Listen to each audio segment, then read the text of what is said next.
আপনি বিটিক বিয়ে দিয়েছেন কদিন থেকে রিকাটা পালসার গাড়ি দেবো বা তুমি এই কয়দিন ধৈর্য ধারণ করো। ওই বউ আপনার বিটিক তুলে নিয়ে যায়নি, দৈনিক পেটে তোর বাপ বলে হুন্ডা দিবি। আমরা বিটি খালি করছে কে তোমাকে না কত রিকাটে দিবি, তুই আমাকে মারো কে, দৈনিকই মারে আর কয় হুন্ডা দে, তো কত রিকাটে দেবো কতক্ষণ টাকা তেই রিকাটে দিবার তুই মারিস কে। আর ইনকা তুই দৈনিক বিটি মোবাইল করো আব্বা তুমি হুন্ডা কি জন্য দিবার দিলে আমার আমি পেটন খাই মরে গেল। তো তাহলে এই কথা তুই বাপ 2 দিন মোবাইলে বিটির মুখে শোনে, ওই বাপ আর হুন্ডা দিবি কেবার দিবি কি কবি, তোর পেটর দম হুন্ডা। বিটি কবি বাবা তুই সাই দিলি আয় তো ওকে হোমন দিতে কাঁদমু। আমাকে মনে করবেন না যে এই ফাইজলামির জন্য এই দুনিয়া যাচ্ছি। আল্লাহ আমাদেরকে পাঠাছে ওই যে কলা রব্বুকালিল মালাইকাতি ইন্নী জাইলুন ফিল আরদি খলিফা, আমাদেরকে আল্লাহ শাসক করে পৃথিবীতে প্রেরণ করেছেন। মানব জাতি সব শাসক কোরআন দিয়ে শাসন করবে। তাহলে কোরআন দিয়ে যদি শাসন করতে হয় তাহলে এই পৃথিবীতে আল্লাহর দয়া কায়েম হবে, আল্লাহর দেওয়া ইনসাফ ভিত্তিক জীবন ব্যবস্থা কায়েম যদি করেন সমাজে কারো অশান্তি হবে না। যদি এই অশান্তি দূর করার জন্য আল্লাহর আইন কায়েম হওয়ার চেষ্টা না করেন তাহলে আপনি আল্লাহর বিরোধিতা করলেন। আল্লাহর বিরোধিতা করার পর একটা ইবাদত আল্লাহ কবুল করবে না। আর আমি যে কথাটা বলছি এতগুলি আবাদত কবুল হবে, ওই আবাদত যদি জমিনে না থাকে সেই আবাদতটা এখন আল্লাহ বক্তব্য শোনেন। আল্লাহ কোরআনে বলছেন ওয়ামাই ইয়াবতাগি গায়রাল ইসলামি দীনান ফালা ইউকবালা মিনহু ওয়া হুয়া ফিল আখিরাতি মিনাল খাসিরিন। আবার আল্লাহ বলেছেন কান খাড়া করে শুনবেন, বিবেক নিয়ে শুনবেন। কোরআনের পক্ষ নিয়ে যদি মাহফিলে দুনিয়ার কোনো কাফের যদি কোরআনের মাহফিলে কোরআনের পক্ষ নিয়ে বসে, আল্লাহর ইজ্জতের কসম তার কলিজাতে আল্লাহ হেদায়েতের নূর চমকায়া দিবে। আর যদি কেউ বসে দেখি বক্তার সুর ক্যাঙ্কা কয় কি টেস্ট কর্ম, সেই দিন হুজুররা যত হুজুর আছে আমি দেখেছি কয়েক কোটি মানুষের কাছে আমি বক্তৃতা করি। এবার 55টা জেলা ঘুরেছি, খালি হুজুররা খালি পাশে বসে, ওই পাশে বসে এই খালি প্রথম তাকে একটা আলাওয়াত দেখতো ভুল না ঠিক। তারপরে বক্তৃতা কি যখন দেখবি যে আর রাজনৈতিক বক্তৃতা হচ্ছে তখন ওরা উঠতে আগে উঠে ফেলে দেবে। যে হুজুর রাজনীতি করে না ই ইসলামের পক্ষে নয়, যে ইমাম রাজনীতি করে না তাহলে কোরআনই বোঝেনি। অথচ দেখা নাই পড়া নাই মিয়া মানুষ করছে যে হুজুররা রাজনীতির কথা কবি মসজিদ ওরা খেলে নামাজ পড়ি আর যাবি, ওরা আবার ভোট চাবি গে। মিয়া মানুষ ফতুয়া দিচ্ছে আমার গাঁও এই দেখো কি মরদরি মিয়া মানুষের ফতুয়ার চোটে আমাকে কুনিও ব্যাঙ্গার থাকা লাগছে। কারণ কি খালি মসজিদের ইমাম যদি বাংলাদেশে 5,12,000 মসজিদের ইমামগুলি যদি সঠিক কথা বলতো আজকে বাংলাদেশে ইসলামপন্থীদের উপর মামলা হামলা হতো না। যারা এইভাবে সালিয়া খেলা হুজুর আছে তাদেরকে মামলাও নাই কিছু নাই, খালি তুই দোয়া দরুদ করে আল্লাহুম্মা আমিন, চোখের পানি লাখের চিকেন একখান্তি করে মুখ চোখ মাকে ফেলে দিচ্ছে, কিন্তু জীবনে কোরআন বিজয়ের কথা বলে না। কি লাভ? এই রসুলকে দায়িত্ব দেওয়া হয়েছিল, হে রসুল আপনাকে দায়িত্ব দিলাম হুয়াল্লাযী আরসালা রাসূলাহু বিল হুদা ওয়া দীনিল হক লিইয়ুযহিরাহু আলা দ্বীনি কুল্লিহি ওয়ালাউ কারিহাল মুশরিকুন। জোরে বল আল্লাহু আকবার। নবী হে ও নবী, আমি সেই সত্তা, আমি সেই রসুলকে পাঠিয়ে দিয়েছি যিনি পৃথিবীর জমিনে গিয়া মানব রচিত যত জীবন ব্যবস্থা আছে, মানব রচিত যত আইন কানুন আছে, সমস্ত আইন কানুনকে উৎখাত করে দিয়া আল্লাহর আইন বিজয় করবেন।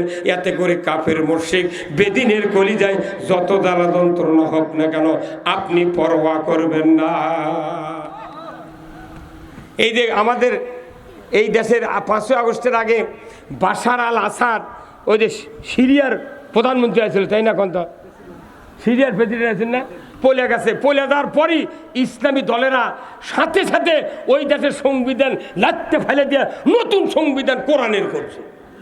আফগানিস্তান বিজয় হলো, আফগানিস্তানের সাথে সাথে পূর্বের সংবিধান বাদ দেয়া ইসলামী সংবিধান চালু করেছে। সংবিধানই তো মিন, সংবিধান আছে মানুষ খারাপ করার সংবিধান, সংবিধানে লেখা আছে মানুষ কেমনি খারাপ হবে, আর আল্লাহর ইসলামে আছে মানুষ কেমনি ভালো হবে। সংবিধান যে দুই ধারা, একটা খারাপের ধারা, একটা ভালোর ধারা। আপনি কোনটা মানবেন? হ্যাঁ, কিয়ামত পর্যন্ত যদি খারাপ ধারা মানে আপনি যদি দেশে ইবাদত করেন, আপনার বেটায় নামাজি হবে না, আপনার সমাজে সুদ বন্ধ হবে না, চুরি বন্ধ হবে না, জেনা বন্ধ হবে না। প্রথম ফ্যাক্টর হলো পৃথিবী চলার জন্য একটা রাস্তা আল্লাহ দিয়েছেন, সেই রাস্তার নাম হলো ইসলাম। আল্লাহ বলেছেন ওয়ামান ইয়াবতাগি গায়রাল ইসলামি দীনান ফালা ইউকবালা মিনহু ওয়া হুয়া ফিল আখিরাতি মিনাল খাসিরিন। আমার আল্লাহ বলছেন, ও দুনিয়ার মানুষ, ইসলাম ছাড়া অন্য কোনো জীবন ব্যবস্থা যদি তুমি মানো আর তার আন্ডারে যদি সন্তুষ্ট চিত্তে আমার ইবাদতগুলি করো, আমি আল্লাহ বলে দিচ্ছি তোমাদের কাছ থেকে একটাও ইবাদত কবুল করা হবে না। ইসলাম হলো মেইন ফ্যাক্টর। ইসলামকে যদি আমরা মেনে নিতে না পারি, ইসলামকে যদি বিজয়ের কাজ করতে না পারি, আমাদের কোনো ইবাদত আল্লাহর দরবারে কবুল হবে না। আল্লাহর ওয়ারেন্টি গ্যারান্টি সহকারে আয়াত নাযিল করে দিয়েছেন, কথা ঠিক কিনা? এই যে বল কিনেছে ডেকোরেটরের মালিক, এর দুটোর ওয়ারেন্টি গ্যারান্টি আছে, কমপক্ষে 280 টাকা দাম একটা করে বলের। আর যেটা ওয়ারেন্টি গ্যারান্টি নাই, 100 টাকা দাম এক বলের, ওর সাথে আর একটা ফ্রি দিছে। ঘরত নিয়ে যা জল আছে খালি কুয়াশার লাগানো আলো। আর 32 ওয়াটের একটা বড় বাল্ব 350 টাকাতে কিনে এনে বাড়িতে লাগাবেন। আপনার ঘরে যদি 4টা জানলা থাকে, 4 জানলা দিয়ে কমপক্ষে 1.5 মণ আলো পার হয়ে যাবে। যেটা ওয়ারেন্টি গ্যারান্টি তার আলো বেশি, টিকসই বেশি। আর যার ওয়ারেন্টি গ্যারান্টি নাই, ঘরের জ্বলালে কুয়াশা। এই কথা কোন টাকা? আল্লাহর জীবন ব্যবস্থার গ্যারান্টি আছে, ওয়ারেন্টি আছে, আর মানুষের জীবন ব্যবস্থার ওয়ারেন্টি গ্যারান্টি নাই। যার কারণে যাই যখন ক্ষমতার যায়, তাই তখন তারই ইচ্ছা মতো আইন পাশ করে। জোরে হলো না, ঠিক কোন টাকা? বাংলাদেশে 54 বছরে 17টা প্রধানমন্ত্রী গেছে, ডক্টর ইউনূসকে দিয়ে 18টা, 17 বার আইন সংশোধন হচ্ছে। কেন হলো? যাই ক্ষমতার যায় দেখে যে আইন তৈরি করে গেছে, ওই আইন তো আমাকে গাও কাটা যাবে, অথবা ওটা বাদ দিয়ে আর একটা আইন চালু করে। নমরুদ যে আইন তৈরি করেছিল, ইব্রাহিম আলাইহিস সালামের ক্ষতি হচ্ছে, নমরুদের দলের লোকের কিচ্ছু হয়নি। কত কোন টাকা? ফেরাউন যে আইন তৈরি করছে, মুসা আলাইহিস সালামের দলের লোকের ক্ষতি আছে, ফেরাউনের দলের কিছু হয়নি। আল্লাহ ডুবে মারিছে দেখে ওই কাবু হয়ে গেছে। কত কোন টাকা? আল্লাহ মারিছে ফেরাউন ডুবে, আর এক আল্লাহ কত উড়িয়ে যা, একই কাম। একটা ডুবিছে, একটা উড়িছে। হ্যাঁ, কত কোন টাকা? তাহলে আল্লাহর কাম। আল্লাহ বলছেন যাই যখন ক্ষমতায় যাবে আইন তৈরি করবে, এই আইনে পৃথিবীতে শান্তি হবে না। আমার আইন যদি কায়েম করো, পৃথিবীর অমুসলিম, হিন্দু, বৌদ্ধ, খ্রিস্টান, মুসলমান, পীর, তবলিগ, জামাত, বিএনপি, আওয়ামী লীগ, জাতীয় পার্টি, সব মানুষ নির্বিঘ্নে আইন মানবে, কারোর কোনো ক্ষতি হবে না। আল্লাহু আকবার। চোরের যদি হাত কাটে, তবলিগের লোকের ক্ষতি হবে ভাই। হ্যাঁ, কৃষক এতদিন যত সরকার গেল ক্ষমতার, খালি একটা আইন তুই কায়েম করলো না, যে চোর যে হারে চুরি হচ্ছে, হাইজ্যাক হচ্ছে, ধরো আর 5টা গ্যারান্টি দাও, খাদ্য, বস্ত্র, চিকিৎসা, শিক্ষা, বাসস্থান। 5টা গ্যারান্টি ছাড়া আল্লাহ বলছেন হাত কাটা যাবে না। বলেন তো, খাওয়ার গ্যারান্টি, পড়ার গ্যারান্টি, চিকিৎসা, তারপর বাসস্থান, বস্ত্রের গ্যারান্টি যদি দেওয়া হয়, বলেন তো কেউ চুরি করবি ভাই? ওই ভাত খাবি আর দুম্বার নামাজ চুরি। খাওয়ার গ্যারান্টি নেই, কিচ্ছু নেই, চুরি করলে হাত কাটারও আইন নাই। এখন দেশ নো চিন্তা ডু ফুর্তি, মাইট ইজ রাইট, ধরো আর মারো, যা কিছু পাও করিয়া খাও। এইভাবে কি দুনিয়া চলাতে আল্লাহ আমাকে বানাচ্ছে খলিফা করে? এই খলিফা করে আমাকে কি এই জন্য বানাচ্ছে? দুনিয়ার রাজত্ব চালাতে হবে মানুষের ধরে, বল ঠিক কিনা? আল্লাহ কোরআনে বলছেন, শাহরু রমজান আল্লাযী উনজিলা ফীহিল কুরআন হুদাল লিন্নাস ওয়া বাইয়িনাতিম মিনাল হুদা ওয়াল ফুরকান। আমার আল্লাহ বলেছেন, রমজান মাসে কোরআন নাজিল করেছি তাম পৃথিবীর মানুষের হেদায়েতের জন্য। ধরে কোন আল্লাহু আকবার।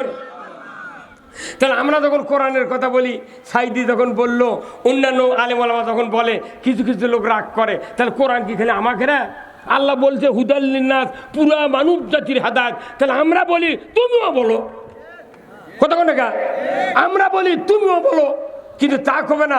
তোরা কলুকে বাপরে বাপ, নামাজ পরে কি সন্ধে আছে তাই আমাদের বিরুদ্ধে ফতুয়া দিচ্ছে। এই বক্তৃতা ঠিক মতো করতে হবে, এই ধর্ম ব্যবসা কি।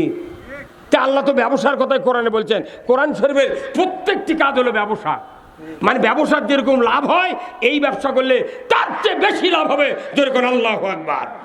আল্লাহ কোরআনে বলছেন সূরা সফ, ইয়া আইয়ুহাল্লাযীনা আমানু হাল আদুল্লুকুম আলা তিজারাতিন তুযিকুম মিন আযাবিন আলীম তুমিনুনা বিল্লাহি ওয়া রাসূলিহি ওয়া তুজাহিদুনা ফি সাবিলিল্লাহি বিআমওয়ালিকুম ওয়া আনফুসিকুম যালিকুম খায়রুল লাকুম ইন কুনতুম তা'লামুন। আমার আল্লাহ বলেছেন ইমানদারকে ডাক দিয়ে, ধরে কোন কাদেরকে? ইমানদারকে ডাক দিয়ে বলেছেন বান্দা তোমাদেরকে আমি এমন একটা ব্যবসার কথা বলে দেব না যে ব্যবসা কঠিন যন্ত্রণা আযাব থেকে নাজাত দেবে। কাদেরকে ডাক দিয়ে বলেছেন আল্লাহ? জোরে কোন ইমানদারকে ডাক দে। কথা না বললে কথা বুঝতে পারবেন না।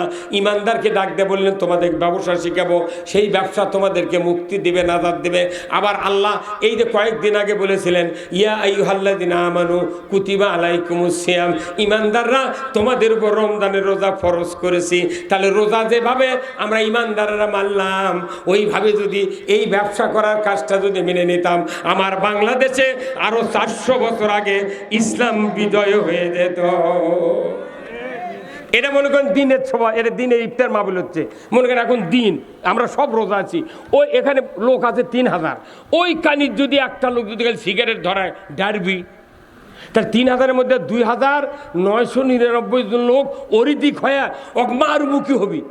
এ বন্ধু ঘর কত কোন টাকা, এই ওই কানি যদি ধরায় সব মানুষ অরিদিক হবি। এই তোর বিড়ির দুয়া যদি না করে ঢোকে তাহলে রোজার ক্ষতি হবি, বিড়ি মকরু, রোজাও মকরু হয়ে যাবি। বিড়ি বন্ধ কর কর। এই 2999 জনের হুম করে ওই বিড়ি দরকার হাতের মধ্যে ডলে ফেলে দিবি। কত ঘনা ভারি, কি কথা বুঝতে পারছেন না? এটা কি কোন দিনে? রোজার মধ্যে। তাহলে রোজার মধ্যে একটা লোক বিড়ি ধরাছে, মকরু কাজ, বিড়ি খালে ইমান নষ্ট হয় না, কিন্তু এটা বিরাট ক্ষতি, ইবাদতের জন্য ক্ষতি। এই মকরু কাজ হচ্ছে রোজার মধ্যে। এই 2999 জন লোক অরপুর ক্ষিপ্ত। আচ্ছা, এটা সামান্য জায়গায় ইফতার মাহফিল হচ্ছে, তাইতেই গরম কি? আর সারা বাংলাদেশের 56,000 বর্গ মাইল হচ্ছে আয়তন, তার মধ্যে 2 ভাগই হলো পানি। কয় ভাগ? 56,000 বর্গ মাইলের মধ্যে 2 ভাগ হলো পানি, আর 1 ভাগ মাটি। তো 1 ভাগ মাটির মধ্যে সুদের ব্যাংক, চুরি, জেনা, তার মসজিদের ওই টাকা মারা খাচ্ছে, পুকুরে মাছ চুরি করছে, গরু চুরি করছে, হুন্ডা চুরি করছে, তারপরে সুদের ব্যাপারে হাইলাইট করছে, কত অন্যায় অপকর্ম হচ্ছে। তাহলে বিড়ি খেলে যদি চড়াও হন সামান্য জায়গার মধ্যে, তাহলে সারা বাংলাদেশে এই 9 কোটি লোক প্রতি বছর 1 মাস করে রোজা করছে। তাহলে 1 মাস রোজা করার পর সাথে সাথে আর বাংলাদেশে এই অন্যায়গুলি চলতে পারে না। কিন্তু দেখা যায় এদের বগুড়া আজ থেকে 2 বছর আগে জয়পুরহাটের রাজ্জাক মামা, মাথায় নষ্ট রাজ্জাক মামা, এই যে 2300 হুন্ডা দিয়ে লটারি বেঁচেছে বগুড়া জেলাত। ওখানে পুলিশ আসছিল, মিলিটারি আসছিল, তার ডিসি আসছিল, কত নেতা আসছিল, চেয়ারম্যান, মেম্বার, এই বগুড়া জেলার কত লোক আসছিল নেতা। একটা লোক কি মিছিল বার করছে? হ্যাঁ, কার টাকা পড়তে ওটা করবে? যে মহাস্থানে বলক দেশের থেকে আসে পরশুরামের সাথে যুদ্ধ করে ইসলামের পতাকা উড়ালো এই মহাস্থানে, সেটি প্রতি বছর বৈশাখ মাসের শেষ বৃহস্পতিবারে 27 মণ গাঁজা খায়। সেটা আবার করতা পেপারত লাগে। কতক্ষণে রে? তো এগুলো অন্যায় যদি বন্ধ না করেন, এলে বক্তৃতা নামাজ দিয়ে কিছু হবে না কল যায় এলে মিশছেই ওই যে দবির সাহেব করলো দবির ভাই যে করলো প্রত্যেকটা এবাদতের 14 না রাষ্ট্র শক্তির সাথে জড়িত। রাষ্ট্র শক্তি যদি আপনার নামাজ কায়েম না করে, সুদ বন্ধ না করে, চুরি বন্ধ না করে, পর্দা ফরজ না করে, মহিলা বেলখলা বন্ধ না করে, অন্যায় বন্ধ না করে, আমার আপনার বাবাও পারবে না। বরং সেটা আমাদের অপরাধ, এই অন্যায়ের বিরুদ্ধে প্রতিবাদ করা আমাদের অপরাধ। ওই জন্য একটা গোষ্ঠী আছে বাংলাদেশে, তারা কোনো দিকে কিছু কয় না, ওরা আছে ধরি মাছ নাচুই পানি, যা হয় যদি হয়ে যাক, ওরকে গাঁত মশাও পড়ে না। কিন্তু ইমান নিয়ে বাঁচতে হবে। ইমানের অবস্থা হলো আল্লাহ রসুল বলছেন ওই ব্যক্তির ইমান আছে যে ব্যক্তি সামনে দেখলে অন্যায় দেখলে হাতের দ্বারা বন্ধ করে, জবান দেয় বিবৃতি দেয়, শক্তি যদি না থাকে পেছনে গিয়া শক্তি তৈরি করেছে, অন্তর দিয়ে সামান্যতম ঘৃণা যদি কেউ করে, আমার আল্লাহ নবী বলছেন সে তার ইমান হলো দুর্বল ইমান। যে দুর্বল ইমান নিয়ে পরীক্ষায় পাশ হবে 33-এ, উই দেশে 18 অ্যান্সার, ওর জীবনে গ্রেস কেউ দিবে না। আমরা ওই ফাঁক তালে পাশ করে যাচ্ছি, ওই ধান্দা বাদ দেন। আপাতত আল্লাহকে দেখার লাগবে, আল্লাহ তোমার দিনের জন্য আমি এই কাজ করেছি, কথা ঠিক কিনা? হ্যাঁ, খুতবাতুল আহকাম সূরা নহলের 90 নম্বর আয়াত, সর্বশেষে আল্লাহর কোরআনের আয়াত অ্যাড করে দেওয়া হয়েছে, ইন্নাল্লাহা ইয়া'মুরু বিল আদলি ওয়াল ইহসান ওয়া ইতা'i যিল কুরবা ওয়া ইয়ানহা আনিল ফাহশাই ওয়াল মুনকারি ওয়াল বাগই ইয়া'যুকুম লাআল্লাকুম তাযাক্কারুন। হুজুর আছে না নাই? কি সুন্দর আয়াত, তাই না?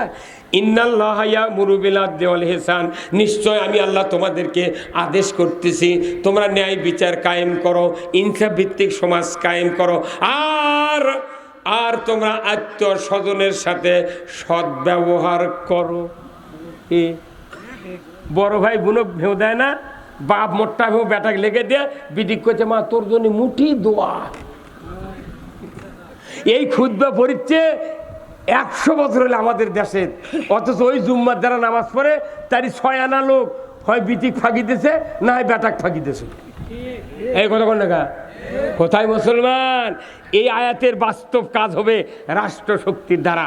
রাষ্ট্র বলবে যার বাবা আছে, সম্পত্তি আছে, ছেলে পাবে 1 বিঘা, মেয়ে পাবে 10 কাঠা। কেউ যদি অন্যায়ভাবে এই হক যদি নষ্ট করে, রাষ্ট্র তার ব্যবস্থা করে ওই হক তার কাছে পৌঁছায় দেবে। যেরকম আল্লাহু আকবার।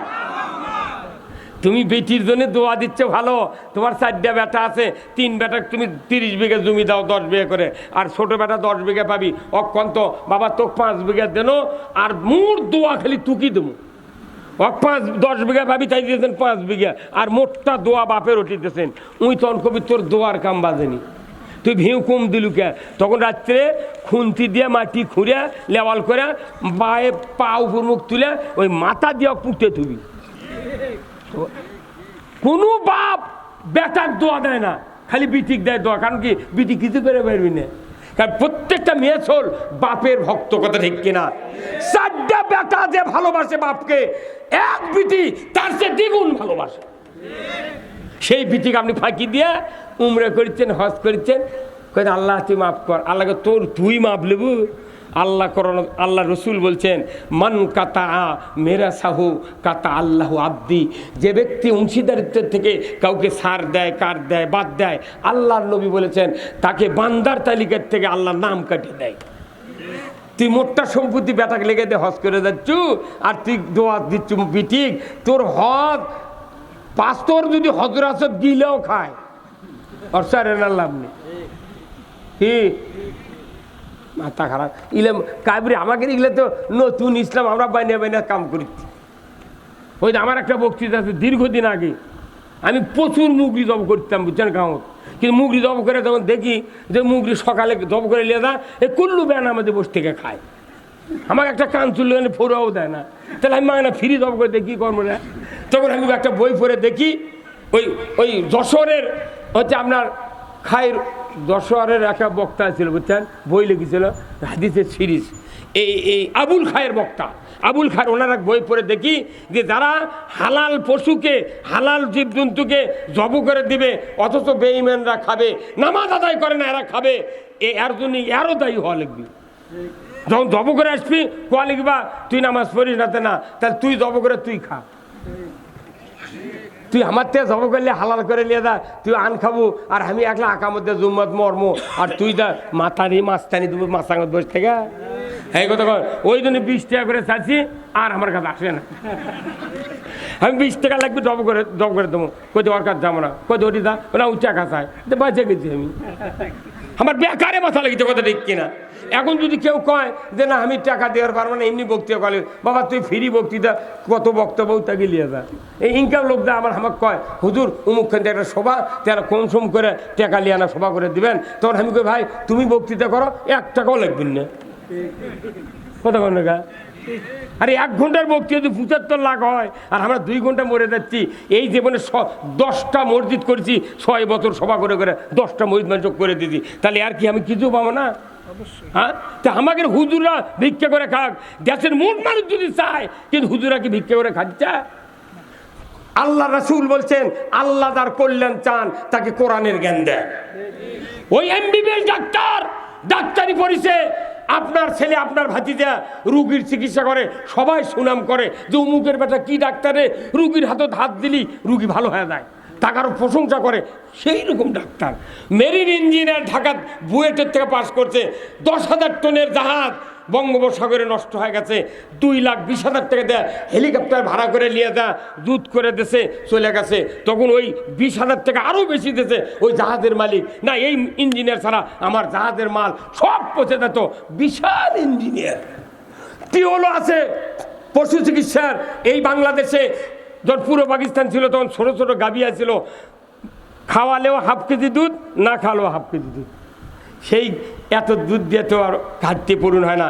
বিদেশের থেকে অস্ট্রেলিয়ার থেকে 20 কেজি ষাঁড়ের প্রজনন এনে কিটকিটে গাভীর মধ্যে ঢুকে দেয় 40 কেজি দুধের গাই বার করলো। আর এই ওই গরুগুলো যে খাওয়া খায়, এই দেশি গরু কি ওই গরু খায়? এখন যদি দেশের মোট মাস করলেন ডাক্তার সাহেব তুমি খুব খারাপ লোক, কে আমরা ছোট গরু পালার জন্য সেটাই তো ভালো হয়েছিল, তুমি বেশি দুধ দেখে নিয়েছে, আজ আমার পালা পালা খেয়াল লাগিচ্ছে, ফ্যান টাঙ্গাল লাগিচ্ছে, মোটর বসে গাও ধান লাগিচ্ছে, আর ওষুধ খেলে লাগে কত ভুসি, আমি এত পারবো না, তোমার নামে মামলা দেবো। কেউ কথা? তাহলে ডাক্তারি শিখে পশু ডাক্তার বড় গরু বানালো, 4 লাখ টাকার সার বার করলো, ইঞ্জিনিয়ার ভাঙ্গা জাহাজ